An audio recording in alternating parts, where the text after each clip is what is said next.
Hey, welcome back, genius. So, today we are going to learn periodic table and periodic trends. So, this is going to be the first lecture of this series. Let me take the laser pointer. So, in this first lecture, we are going to learn what is periodic table in chemistry, what is the need of learning periodic table, what type of questions are asked in interviews, and then I will show various form of periodic table. So this is going to be the basic introductory lecture. So if you already aware of these things, you can skip this lecture and you can go to the lecture number 2. So in this lecture, I am just going to deliver what is the purpose of learning this periodic table, why you need to learn this, and then to increase the curiosity in yourself, I will show various forms of periodic table.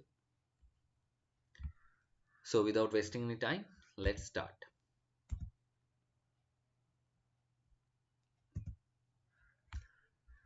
So the first thing we have to know is what is meaning of periodic. So something that is recurring at regular intervals that we call as periodic. Now definition of periodicity in context of periodic table. So the recurrence of properties of the elements after a certain regular intervals when they are arranged in the increasing order of their atomic numbers is called periodicity. So in your exam, if the examiners ask what is the definition of periodicity, you can write this. Now, what is the periodic table in chemistry? So, the periodic table, also known as periodic table of elements, is a tabular display of the chemical elements which are arranged by atomic number, electronic configuration, and recurring chemical properties. So, these things we will learn in details in the later lectures. The 7 rows of the table called periods. So, in the periodic table, we have 7 rows generally have metals on the left and non-metals on the right. The columns are called groups. It contains elements with similar chemical behaviors. The elements from atomic numbers 1 to 118 have all been discovered or synthesized, completing 7 full rows of the periodic table. The first 94 elements, hydrogen to plutonium, all occur naturally, though some are found only in trace amounts. Elements 95 to 118 have only been synthesized in laboratories, nuclear reactors, or nuclear explosions. So these elements do not occur naturally, do not form naturally. So these are synthesized. So this slide is just for you to take notes. You can take these small notes, which will be helpful for you in later. Now this is the basic structure of a periodic table. So this we call a periodic table, complete periodic table. Now you can see this is the first hydrogen and this one is the last atom. So here I will show you later what are the names of these elements. Now let's see the color coding. You can see some are yellow, some are gray, some are green. So if you see these yellow ones are the alkali metals. You can see this group 1 elements, these are the alkali metals. Next, this grayish one is the alkaline earth metals. So these are the alkaline earth metals. Next, here we have lanthanides. So these are the lanthanides. After that, we have actinides, transition metals, some other metalloids, non-metals, halogens. All these things we will learn in the later lectures.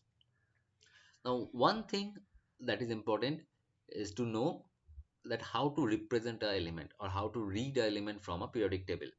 If you see a periodic table, you can see this is called atomic number. So that many protons it has in its shell. So for sodium, the atomic number is 11.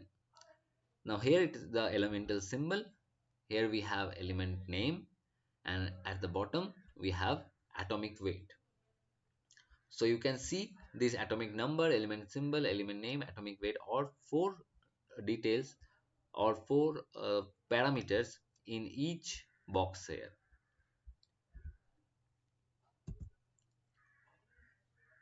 Now I'll tell you what is the need of learning periodic table. So as every language has its own alphabets, periodic table is the base of chemistry. To learn chemistry, if you want to grow in chemistry, you have to learn periodic table.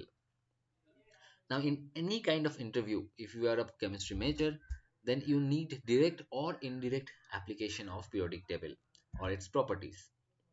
And of course, I have to mention that in all kind of competitive exams, especially in inorganic branch, you need to know or you need to learn this periodic table. And one of the most interesting thing is that even during this PhD presentations or PhD comprehensive exams or PhD entrance exams or even after that for postdocs, sometimes these examiners will ask you direct or indirect questions from periodic table. And I have personally seen this that examiners are asked direct questions, even from the halogens they will ask questions. So normal basic questions also they ask.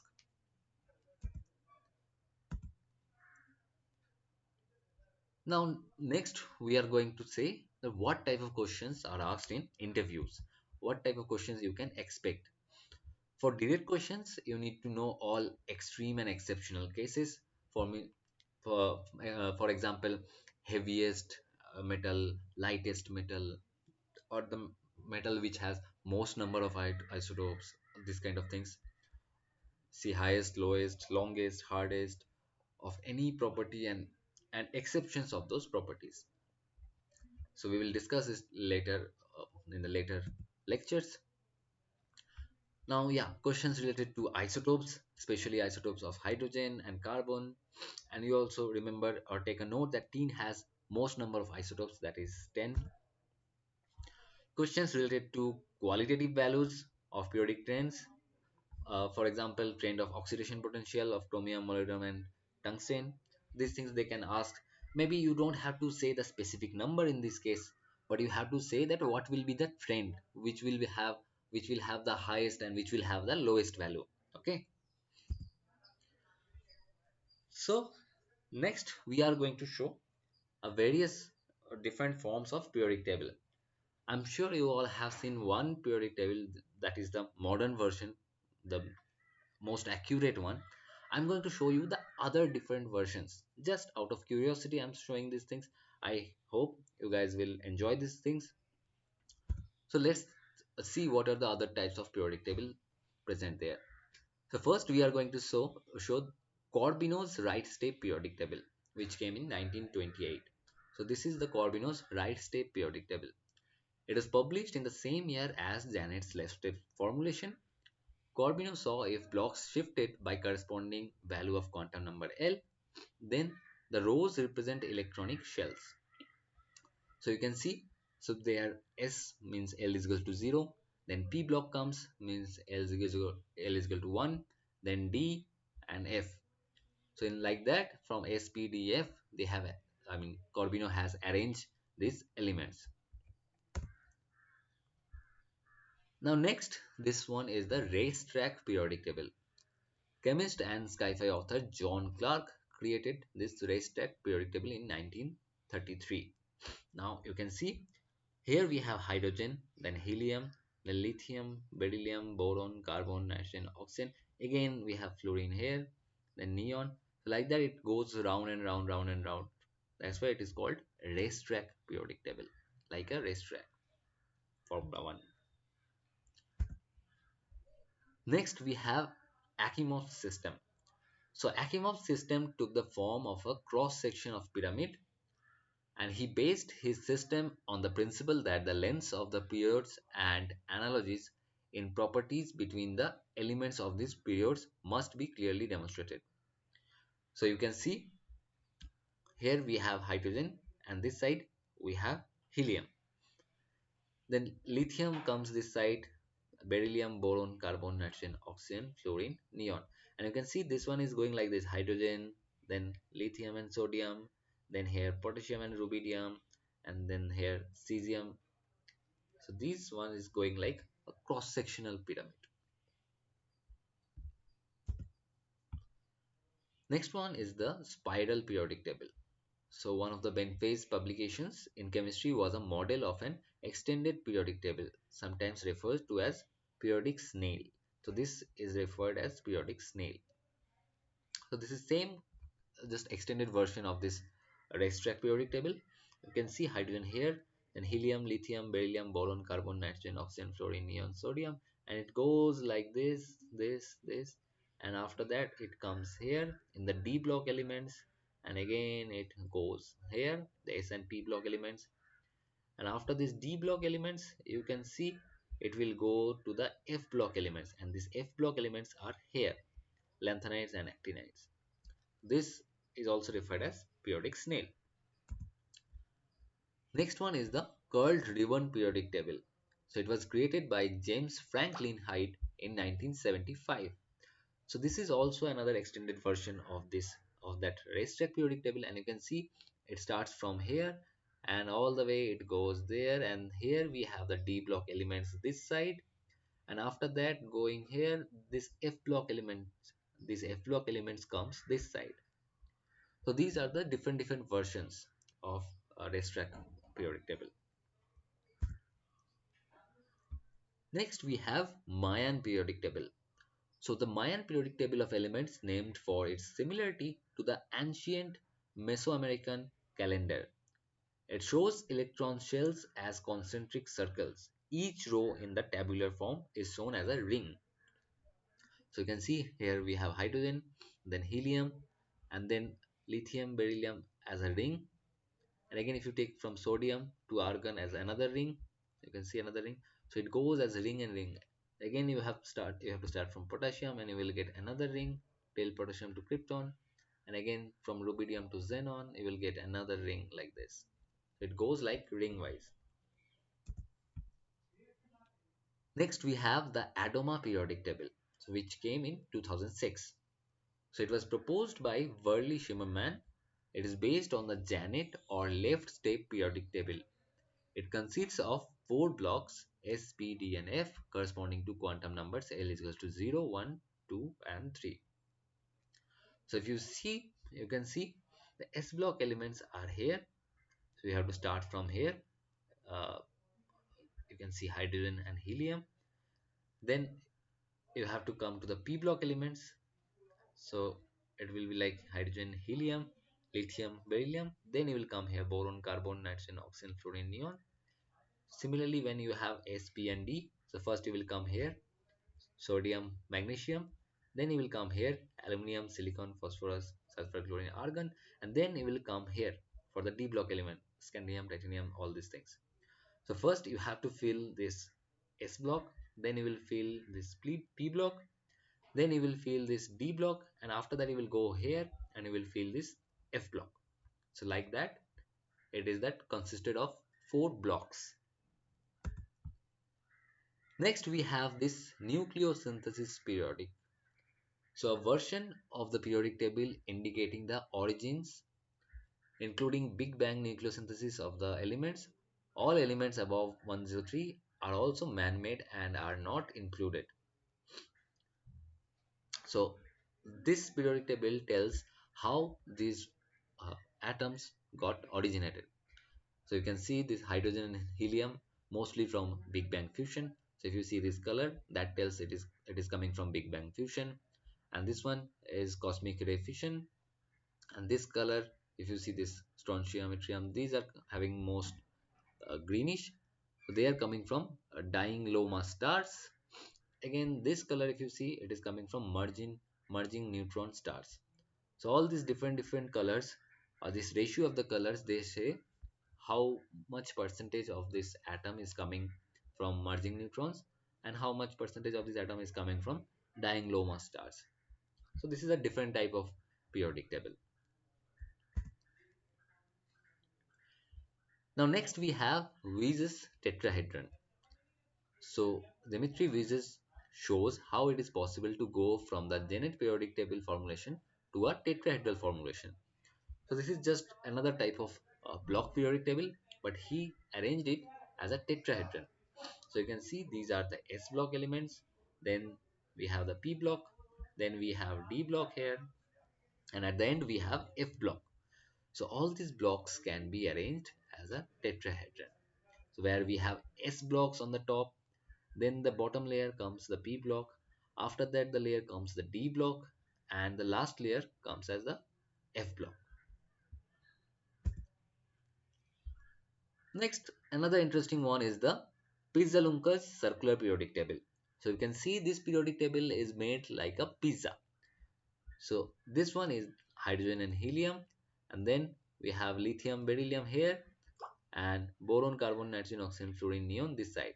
So first you fill the S blocks this way, and then you fill the P blocks like this way, and then you fill the D blocks like this way from here to here, here to here. But inside the D block, we have F block elements. So that's why we have to fill the F blocks this way. Next one is the Adama periodic table glass cube. So you can see the periodic table is has been fitted inside this glass cube.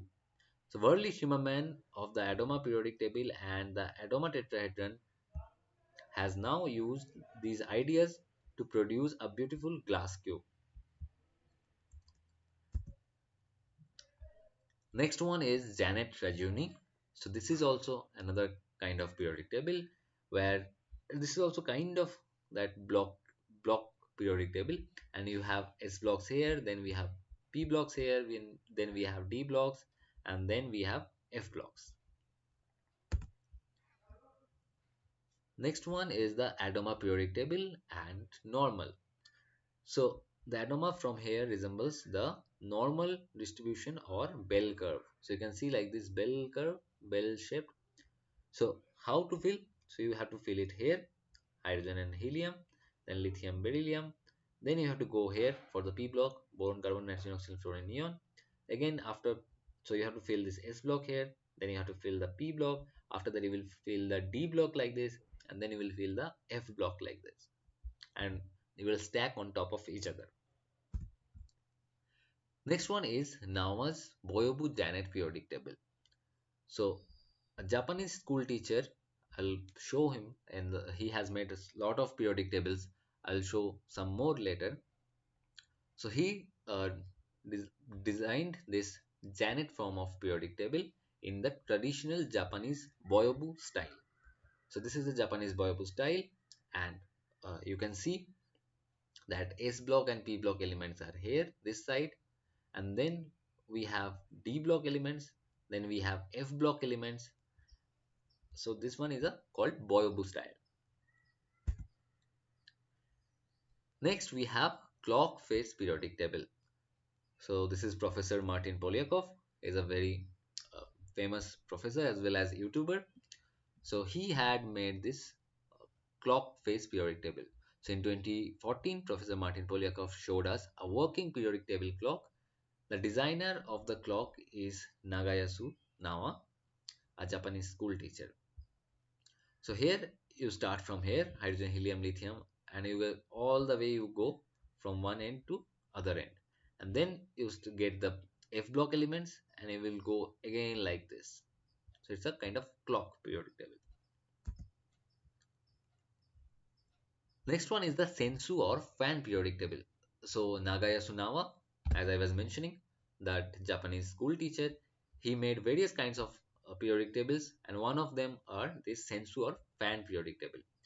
You can see it starts from here, hydrogen, helium, lithium, beryllium, then it goes all the way here, and after that it goes here for the D block. It starts here and it goes all the way, and then you start the F blocks from here and you go all the way. So it's kind of fan periodic table. Next one is the clock prism periodic table, and this one is the Braille version. So for those who cannot see, they can touch this and they can feel the periodic elements. That's why it's a Braille version of clock prism periodic table. So Naga Yasunama, that Japanese school teacher, he has made a lot of periodic tables, and he has a home page where he showed all his inventions and innovation regarding these periodic tables. You can go and visit. You can type Naga Yasunama, you will find his homepage, and you go and check all these periodic tables. He is the man, Naga Yasunama.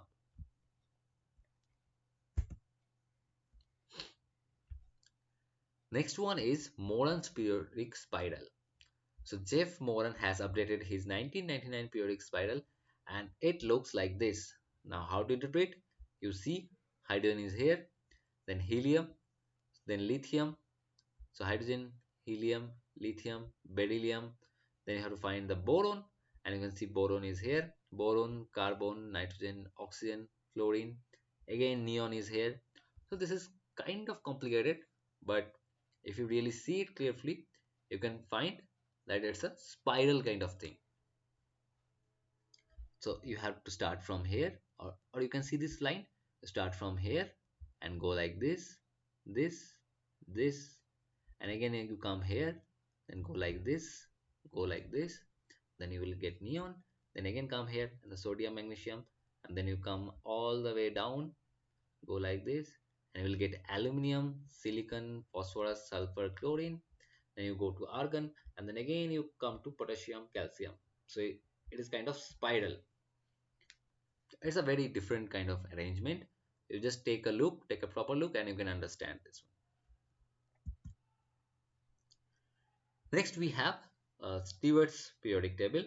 So P.J. Stewart has mapped a periodic table onto a sphere.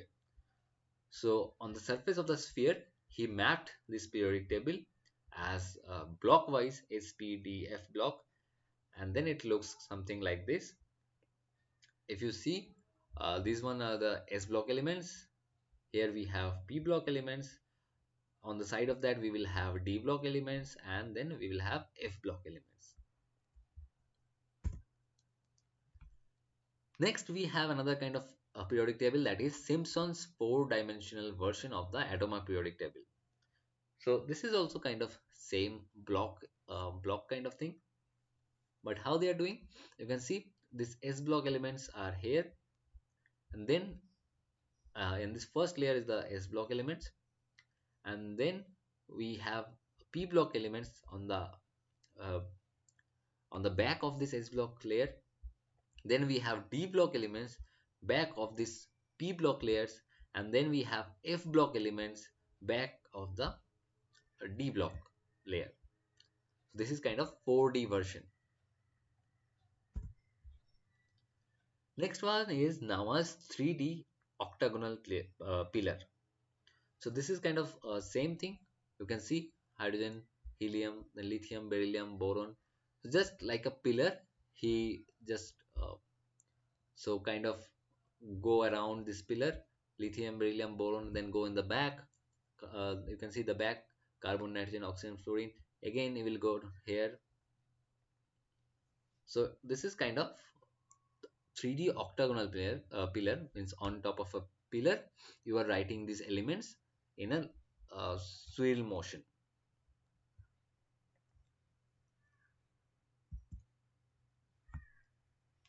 Next one is Nava's VET periodic table and hourglass. So this is a very interesting periodic table, and I will show you in the next slide that how the electronic filling is happening there. So this is the same thing you can see. This is also blockwise, S block elements, and then P block elements, and then D block elements, and then F block elements. But I will show you how this electron filling is happening. He has shown in this hourglass periodic table.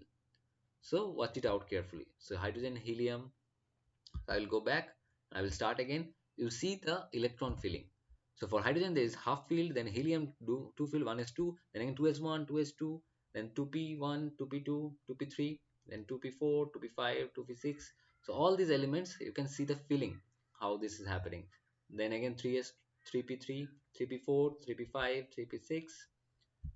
Just see the filling of electrons here.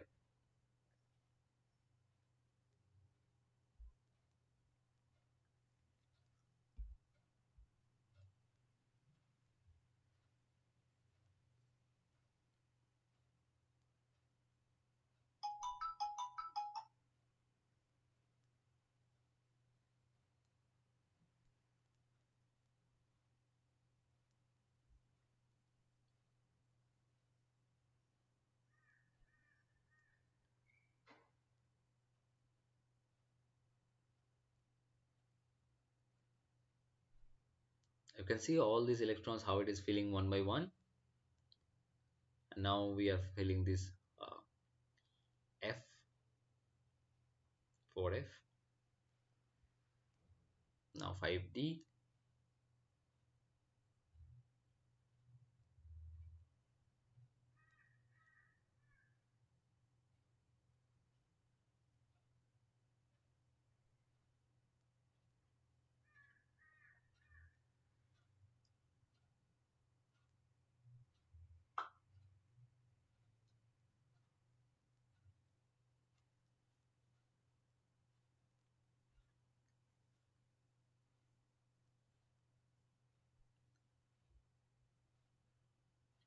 So you can go back and you can try to realize how this electron filling is happening. You can just tap in the video and go back and see it again. So this, they have also at the end showed how in the future that other elements are possible to come. Now next one we have the periodic table of element scarcity.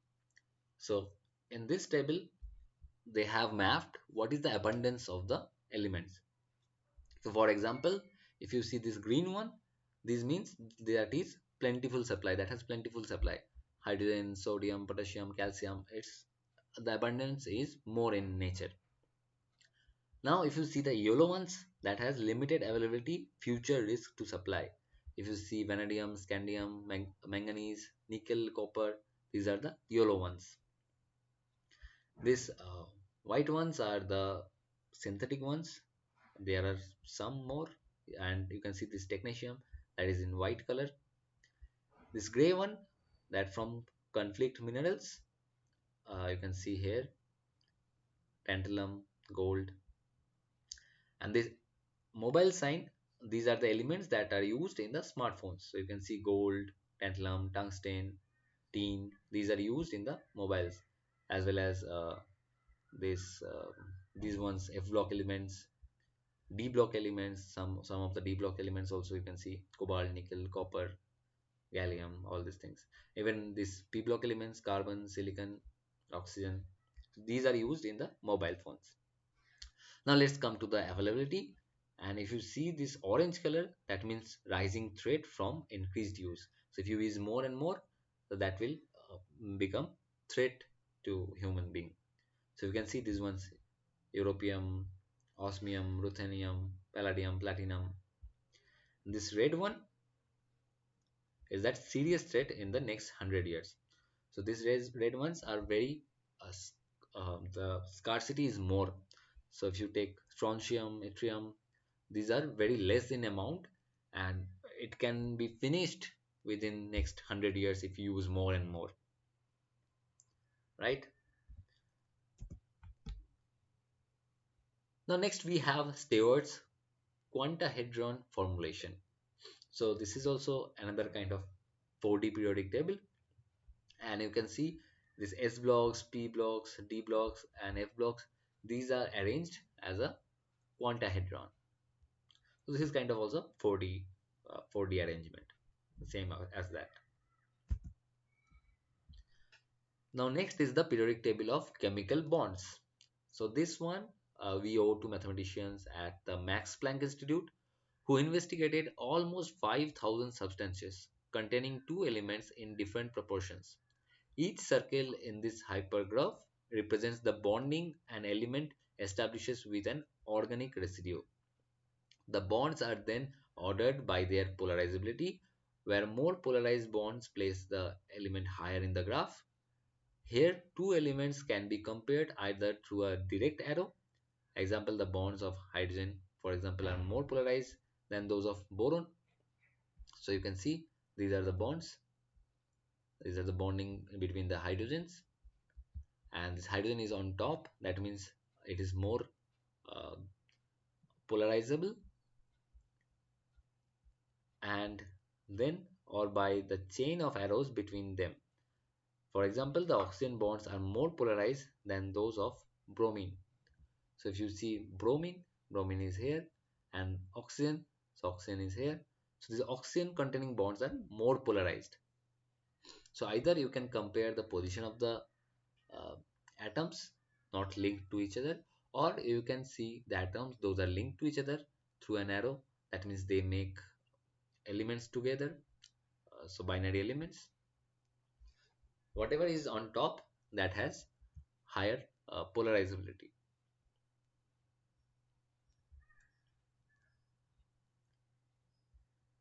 This is also a very interesting way to show the elements. But yeah, this took a lot of efforts to analyze all those 5,000 substances. Next, we have rainbow periodic table in ANOMA. And so this is kind of same as, just let me see. Yeah, S block elements are on top, then P block element, then we have D block element, and in the last layer, we have F block element.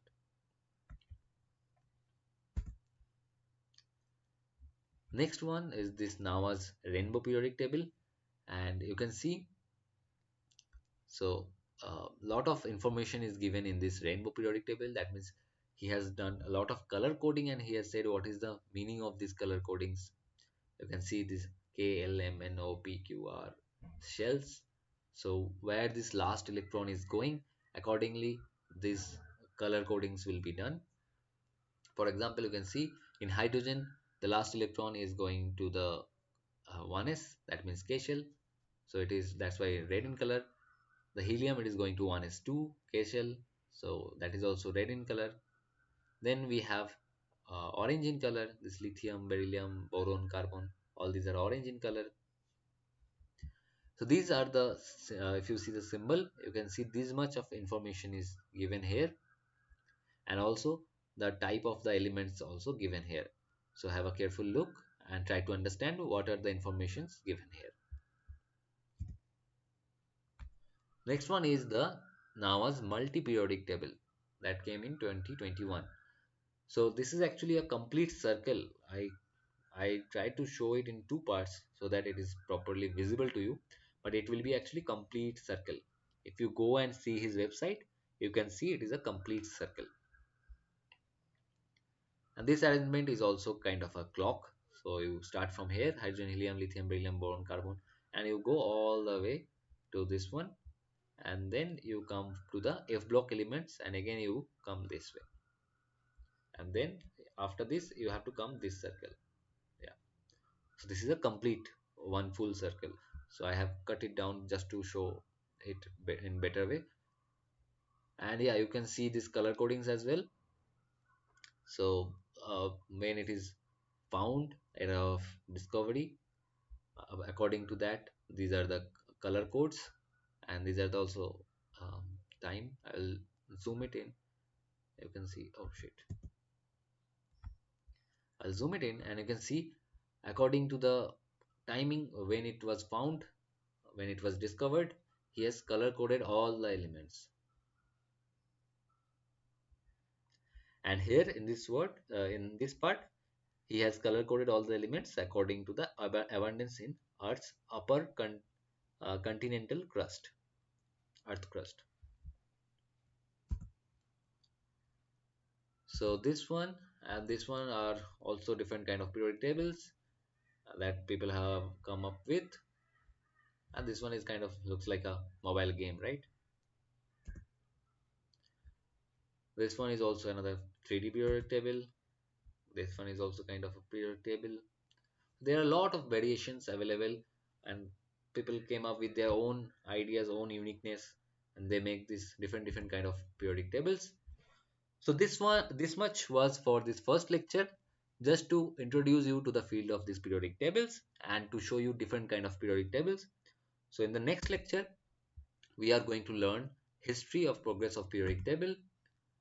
Then we will start with law of triads, rule of integral multiple, law of Telluric screw, law of octaves, limitations of the law of octaves, and also we will show important things on Mendeleev's periodic table, comparison of properties of group 1 and B, and also we'll show usefulness of Mendeleev's periodic table, defects in the Mendeleev periodic table as well. So these many things we will cover in the next lecture. So lecture 2. So go and watch this lecture 2. And also don't forget to take notes, because if you take all these notes, you don't have to go through the book. this all these notes or information, I hope it will be sufficient for you to learn this periodic table and periodic trends. Thank you very much for joining us. And if you have any doubt regarding anything, you can comment down. I will try to get back to you as soon as possible. Thank you.